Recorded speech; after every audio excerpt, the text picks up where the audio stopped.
Hey, everybody, welcome back to the Scent Trail Podcast, the podcast where fragrance meets personality, passion, and power. I'll be your host for today, Chris, also known as Fragrance Overload. And as always, I got my main man, my brother from another mother, Bernie from Heavenly Scent Trail with me. Bernie, how we doing today, man? Brother, we are doing very well, and I am excited to talk about this new topic that we're about to jump on. It's going to be an exciting one. Yes, it's one that you don't want to miss, so make sure you keep it locked. We together are your fragrance lovers, storytellers, and your personal scent guys, because we want to make sure we bring you the very best about Fragcomm. Now, each week on the Scent Trail Podcast, we peel back the layers of perfume culture as creators and also as collectors, from blind buys to signature scents to viral hits, all the way to niche discoveries. Here at the Scent Trail Podcast, we do it all. So before we go ahead and we jump in, make sure you get comfortable, breathe in,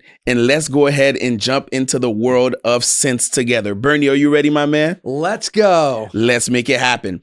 See, today at the Scent Trail Podcast, we have an amazing episode that we are excited to jump into. Now, this episode, we've spoken about dupes before. They know a little bit about us. Now we're going to jump in and talk about Fragcomm, the state of Fragcomm. Yeah. That's what we're diving in. And it's a lot for us to unpack, Bernie. And I'm sure everybody's ears are perked and they can't wait to jump into this. Yes. Now, as we speak about Fragcomm, before, people used to typically hear about fragrances by commercials. Yes. You know, we all remember those old commercials, you know, the Aqua di Gio commercials, the Invictus commercials, the Polo commercials. But now we're not seeing as many commercials, but rather we're seeing a rise in content creators actually advertising these fragrances. And as we speak about that, one of the things that we've realized is there is a rise of Fragcomm, or people within the fragrance community, but online. Whether it's on TikTok, whether it's on Instagram, or even on YouTube, we are seeing that fragrance content is making waves. Now we have places in the community known as Frag Talk, which is those who create content, you know, specifically on TikTok. But also we have what is called scentfluencers, which are those who just overall create content. Now, with all that said, these have really created an opportunity for fragrance to become more attractive to the younger generation. Yes. What do you think about that so far? Yeah. Well, from my side, I think it's not a bad thing. I think it's a good thing that, you know, we have people that are able to showcase, you know, these fragrances that were really, you know, out of reach for everybody. And so I always say, you know, the more, the merrier. But there's been an influx of a lot of content creators, you know, scentfluencers as you call them, and it's just interesting. To me, I find it very interesting that there are just so many people that are creating content, and so, you know, if you are watching, if you are, you know, trying to, you know, to get a fragrance, you really gotta dial in to see, you know, which is going to be your favorite content creator, because there are just so many, you know, good content creators out there. But yeah, there's definitely, you know, to your point, there's definitely a lot of content creators. So I would say maybe oversaturation of content creators, because there's just so many, especially on the different platforms. I mean, you have TikTok, which TikTok normally, you know, caters to a younger audience. But I've noticed, you know, when I go to stores like Sephora or I go to even department stores, I see you know, an uptick of younger and younger people, you know, buying fragrances. And I'm like, wow, that's pretty interesting, because when, you know, maybe when I was that age, you know, I really, you know, I loved fragrances, but I really wasn't, you know, so locked in like this generation is now. And I think that's due to the fact that, you know, there are, you know, just a lot of content creation being made around fragrances. Yeah, absolutely. And I think that also opens up opportunities for people to not simply just talk about fragrance, but to hear about fragrances. Because oftentimes those commercials back in the day, they never told you what the fragrance was about. They just showed you a muscular man, you know, with six-pack abs walking somewhere or swimming in the ocean. And that was really it. You know, you would hear Aqua di Gio or, you know, something along those lines. But now you're really kind of getting the opportunity to hear maybe the notes maybe what the fragrance might be more suitable for. And so you might already even have this kind of image in your mind about the fragrances Yes. before you Yeah. even actually get your nose on them. Yeah. And, with that, you mentioned the rise of content creators. Now, are all content creators, trustworthy? In a Yeah. sense, do we have to be careful with which content creator we actually receive, fragrance reviews and advice from? Absolutely. I think that, I think there are good content creators out there that have your well-being in mind. Yeah. But then there are some that, that are bought and paid for, and and they'll just say whatever about any fragrance. But yeah, I think you have to be wise, and content being created, for fragrances is, at an all-time high. Yeah. And so sometimes it's almost kind of confusing who to follow, who to, Mm-hmm. because everybody almost sometimes seems to be talking all about the same thing. Yeah. And everybody sometimes even sounds the same. So, how do you, find the balance? Yeah. Who should I watch? Who should I shouldn't watch? And so, but I always tell people, don't watch us. Mhm. Go to the stores Yes. and smell the fragrances for yourself. That's my best advice. If you can, go to a department store, go to a perfumery, and just take your time with fragrances. I always said that that fragrance experience should never be rushed. Mhm, mhm. Take your time, and don't blind buy. Just make sure. Sometimes we get excited. We hear content creators say, "Oh, this is the latest Yeah, and yeah, greatest." yeah. And guess what? We end up going to an online store. We buy it. We get the fragrance. It's happened to me. Mhm. I've blind bought before, and then when I get the fragrance, I smell it. I'm like, oh man, that content creator was he didn't tell me the truth. But in reality, it's really not their fault. Yeah. It's our fault. So Mhm. make sure to go to the store and test. That's what I always say. Yeah, absolutely. And I agree with that, because we've all, like you mentioned, we've blind buying and we're like, oh my goodness, there's no way we fell for this. And not simply that, we also have to remember that people have different tastes. Right? Your taste and my taste may differ, or you might listen to a content creator that might like something specific, a specific type of fragrance. And for you, it might not be just that. So Yeah. being careful is something that is so important.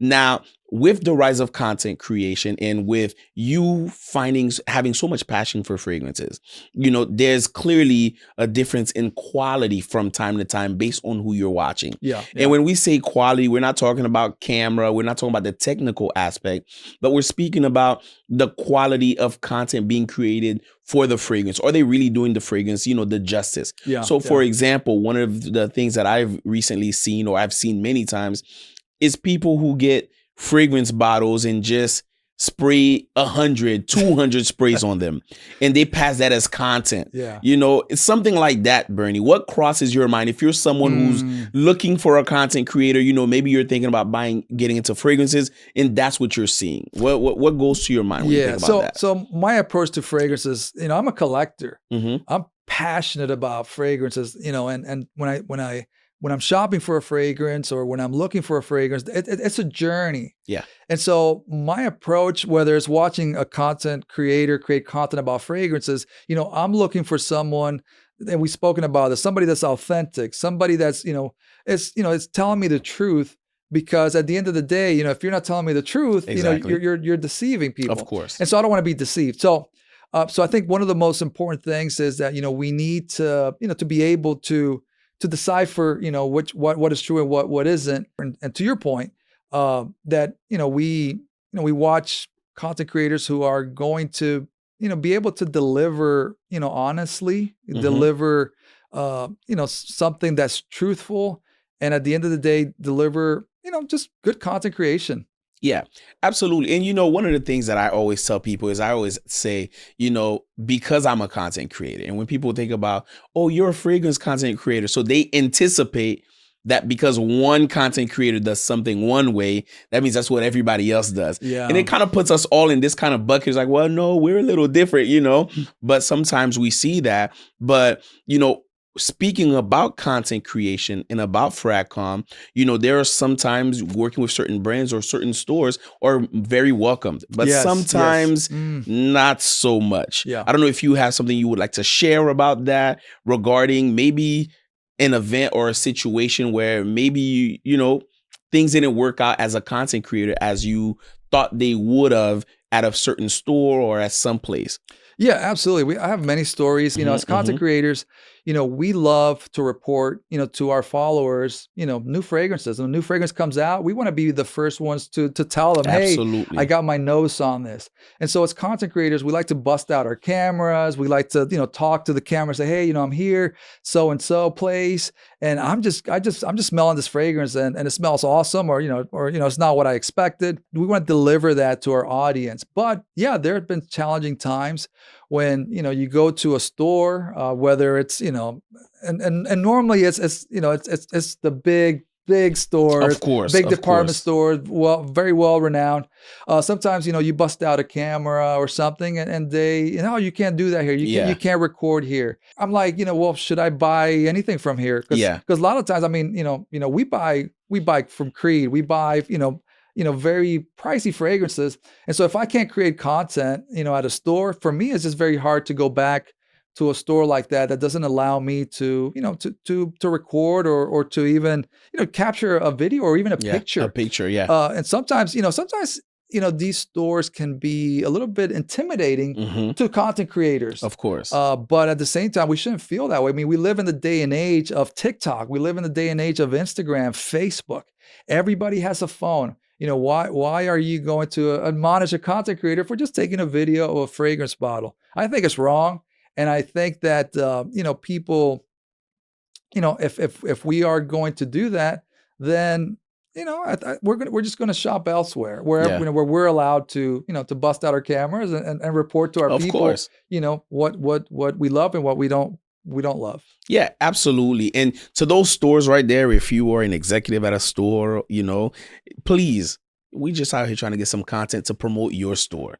Trust me, it's for your benefit. Be kind to us, please.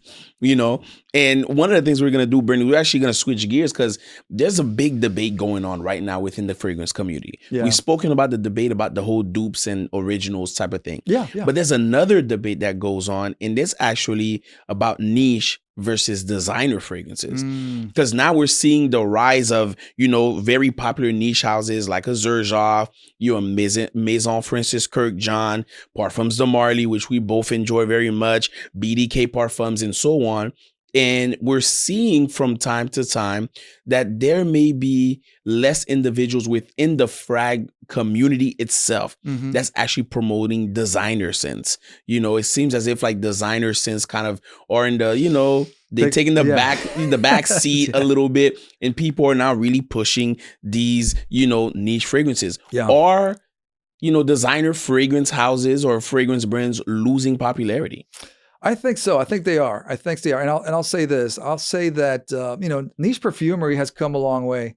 If you look back, 10 years ago, maybe niche perfumery was out of reach for a lot of people. Yeah. But I think it just goes back to what we were talking about. Social media has opened, an avenue for these niche houses to come to the forefront of the game. Yeah. And so now, designer houses are having to compete with these ultra niche houses that, that smell sometimes, the smell, the quality, the bottles are always going to be better.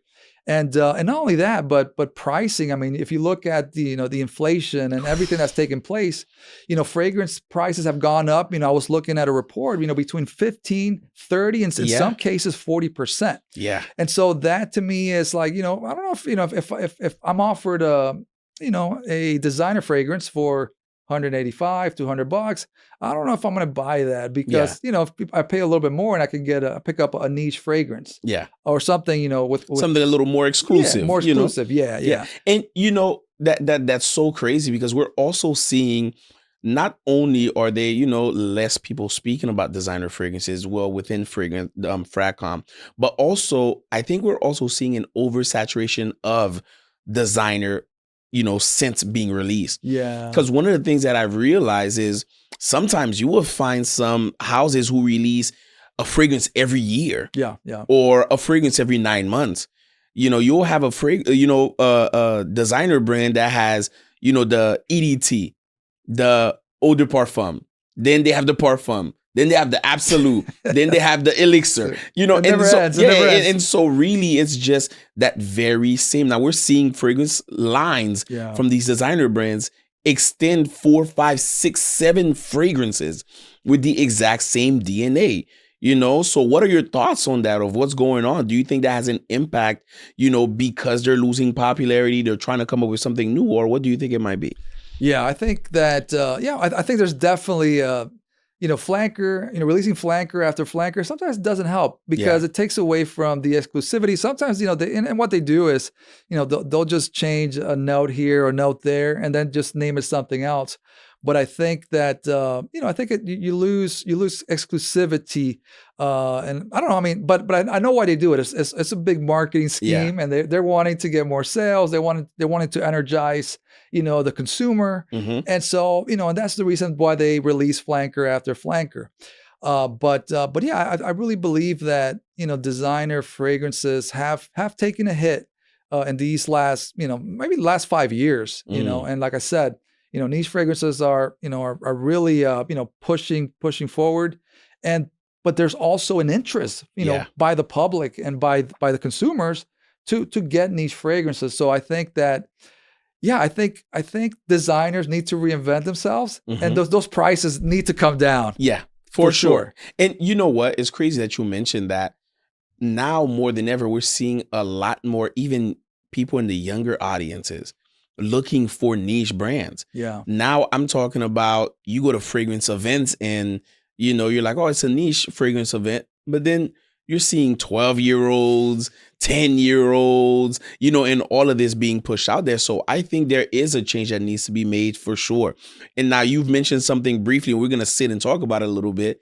It's about the money. Yeah. You It know, is. It like they is. say, it's all about the money, money, money. So Yes. when you're paying, almost $200 Mm, for a designer fragrance, yeah. I don't know about you, but it kind of rubs me the wrong way It- when you think about it. But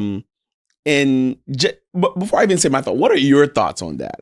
yeah. I think it's ridiculous, really, because I remember, you maybe remember this when you go to a store. Yeah. And again, this was maybe 5 years ago. Designer fragrance, the most I would pay was between $80 and maybe $100. Hmm. Hmm. But now, prices are reaching, $200 range. I Yeah. mean, we're $15 away from reaching a $200, And so I think that again, everything, the cost of living has gone up. Everything has Yeah. gone up. Inflation. We've talked about all those things, but at some point, when is enough enough? Yeah. And I think we're reaching a point where I'm like, I don't know. I mean, I don't know if especially as a content creator, how Yeah. do I, Yes.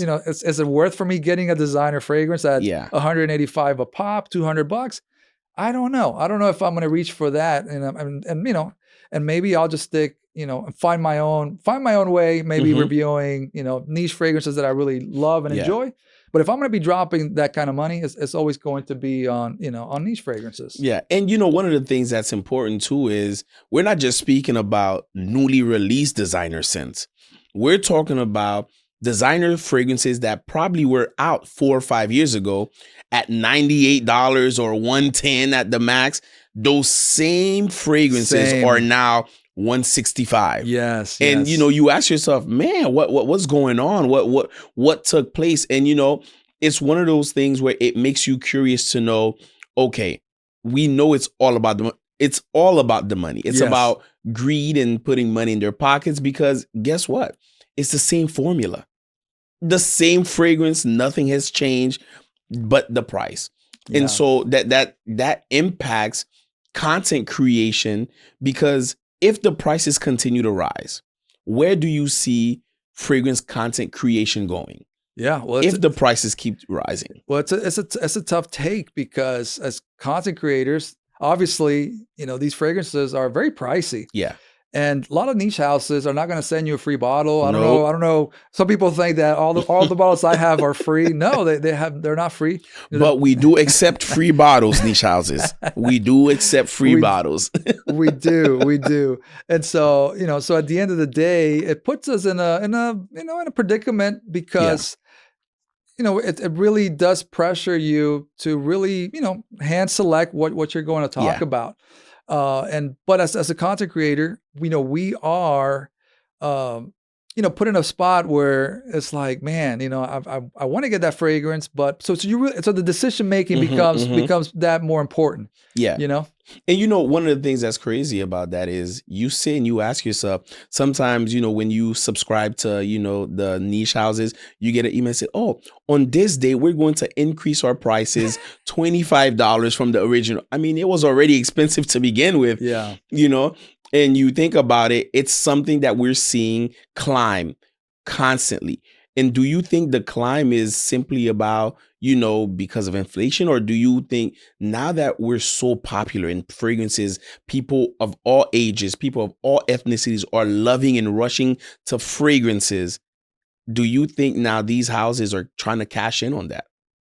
Absolutely. I think they see Mm. they see a golden, see a golden duck and they're like, Of you know what, course. we're going after it. And Yeah. they see it. They see it. I mean, they smell blood in the water. And I think, like every, marketer, obviously you want to sell your product, but I think you also have to be fair. There has to be fair practice. Yeah. And I think, I mean, I don't know, but sometimes I'm like, man, are these houses, overcharging for Yeah. a fragrance, really? I mean, and I get it. A lot of these fragrances, like I said, we review these fragrances. There's a lot of art, there's a lot of work, there's a Of lot of course. effort that goes into creation of these fragrances. But at a certain point, when is enough enough? Yeah. And that's really but as long as there is demand, the prices are going to continue to rise. Yeah. So I just don't see that fine line or that ending anytime soon. I'm Mm. hoping it does. Oh, of course, for our pockets. For but yeah, I'm just not sure when. Yeah, for sure. And I agree with you on that. And with all of these things that we spoke about today, overall about Fragcom, do you think Fragcom is heading in a positive direction, or do you think it's, regressing and heading in the opposite direction? Yeah, well, I mean, I like a lot of stuff that I see out there, and then there's some stuff that I see that I'm like, I don't know about that, So I think the fragrance community, I think, is one of the best communities out there to be Yeah, part of. It's very supportive. There's a lot of good agreed. people that just wanna just be part of what you're doing. And listen, I'm here because of Fragcom. Of course. We're here because of Fragcom. And I think, it's a great community, but is Fragcom headed in the right direction? Yeah, I mean, I think that's really up to, to all of us to decide Mm, where we take Fragcom. I yeah, think we all have a responsibility to lead and guide people, and like I said earlier, just creating honest content is what would always win over, the masses. And so I think we have to lead that way. We have to continue, leading in that way.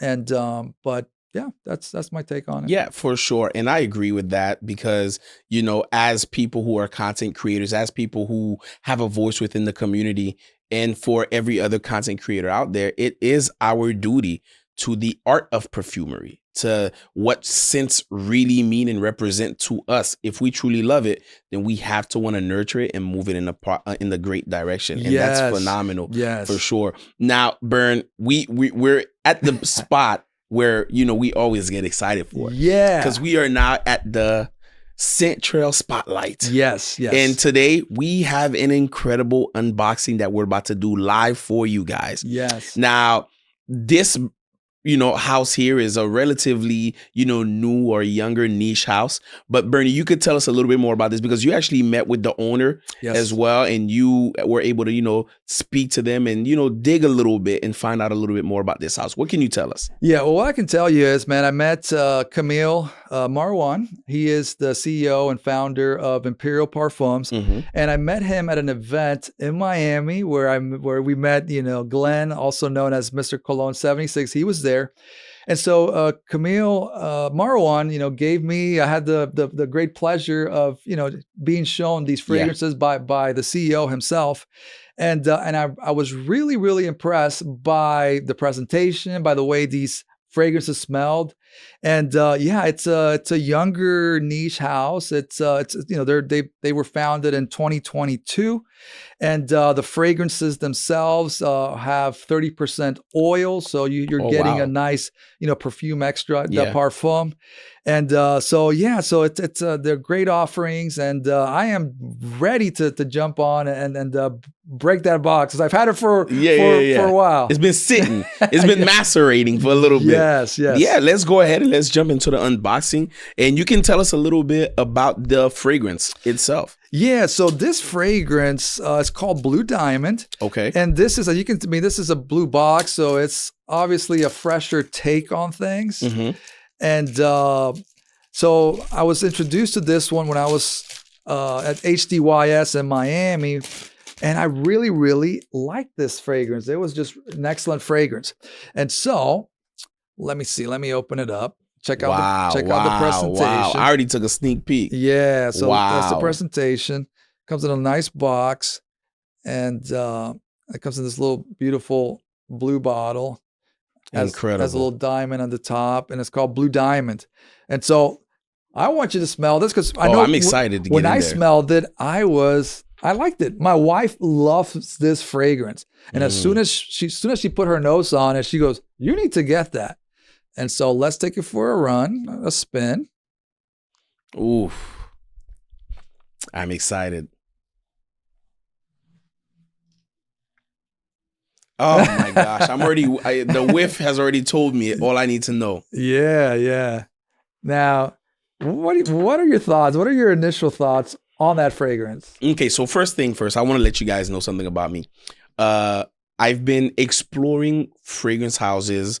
This is my journey, been 2025. I'm like, I want to explore some more fragrance houses, but also different notes outside of my typical comfort zone. Yeah. And the first thing that I get when I put my nose onto this is the white florals. Yes. There's this orange blossom note that's in here. Beautiful. That is beautiful. It added with the citrus note. Oh my gosh. Yeah. It's just citrusy, white floral, woody. It's just gorgeous. Man, this is really nice. It's one of those fragrances, that's a statement maker. And again, it's one of those fragrances that is fresh, but it has depth. I mean, the depth that this fragrance has is just amazing. It's just amazing. Now, some people might hear white florals, especially for the fellas out there. They might hear white florals and they might say, oh, you know what? That doesn't work with me. Is this at all, cloying in any sort of way? Or what's your thought on the approach for this white floral here? Yeah, so I mean, I can see that. I can see that take, but this doesn't give me that. Okay. I think any gentleman that wears this type of fragrance, man, you're gonna get respect. You're gonna get welcomed with open arms, because this is just a very, very very exclusive and very nice. It's luxury in a bottle. Yeah, for sure. Very fresh, very nice. Can you go ahead and tell us a little bit more about the notes? What other notes can we find in this? Because we know there's freshness in the opening with the white floral. Yeah, so we have top notes are mandarin orange, where you can pick up, you have orange blossom, you got bergamot, and you have mandarin blossom. Middle notes are Egyptian jasmine. You have Turkish rose in there. You have patchouli, and then you have Assam oud. And then on the dry down, because it's a journey, this was a journey, you're going to get vanilla, you're going to get musk, you're going to get amber, sandalwood at the base. So it's definitely a journey, journey. For sure. And where do you think, people could potentially put this one on, man? I think this one can be, I think if you're going to church, or if you're going to, to a nice event or a wedding, or or just going out on a date, I think this would be a good fragrance to put on. Absolutely. And I know sometimes people get afraid when they hear the note of oud and think, oh, animalic, but this is a very approachable oud. Yeah. This just adds some nice, depth to it, some nice oudiness, but that's approachable. That adds, some good woody qualities to this as well. Yeah, I mean, the oud here is very faint. It's just they put just enough, but it's very faint. And yeah, man, this is Very fresh, very fresh. Well, you guys hear this, man, from our reaction. If you have not yet smelled Blue Diamond by Imperial Parfums, we do encourage you to just get your nose on it for sure. You won't regret it, especially it's summertime. This is one of those fresh fragrances that has depth, that's not just your typical freshy that's gonna last just 5 minutes and be gone, because I feel like this has the depth and has good longevity. I can already assume by how deep this fragrance is, for sure. Yeah, very, very deep. And I don't think if you're able to get your nose on this, you are going to be a happy person, because this fragrance is one of those that will make a very good impression. Absolutely. Absolutely. Any final thoughts on Blue Diamond before we wrap up today's episode? Yeah, well, Blue Diamond, man, I love the fragrance. I love the bottle. I love the journey of this fragrance. And I think if you're able to get a chance to get your nose on it, definitely do it, and check them out. They're, like I said, they are a younger niche house, but they are up and coming, and I think they're going to be they're going to be stars pretty soon. No, for sure. I can definitely agree with you on that. This is something that's really nice. Like, I'm super excited because I know they have multiple other fragrances. I really want to get my nose on those as well, because I can't, if from just Blue Diamond alone, I can tell they have high quality, luxurious scents with, at Imperial Parfums, which is awesome, man. It's always great. Here at the Central Podcast, we always put you on game. Yes. You spray this on, I promise you, you'll get the compliments, and it's something that's different from what you typically will get on the market, for sure. Yeah, for sure. For sure. And as always, guys, we thank you so very much for joining us here at the Central Podcast and stepping into the world of scent with us today. If you enjoyed today's episode, please remember to be sure to hit that subscribe button and turn on the bell notification, so that way you don't miss a single upload. And as always, make sure you share this with another fragrance lover, because we all want to make sure we smell good. And remember, if you have a burning fragrance question, please feel free to slide into our DMs, or maybe you have a scent story you would like to share. Go ahead and let us know down in the comments, slide into our DMs, and you never know, you might be featured in one of our future episodes, because we love to hear from you. So please, as always, for Bernie and myself, Fragrance Overload, Heavenly Scent Trail, it was a pleasure to have you step into the world of scents with us today. Hope you have a good one. And until next time, peace. Ambassador for a very famous house. And it is a house that a lot of fragrance enthusiasts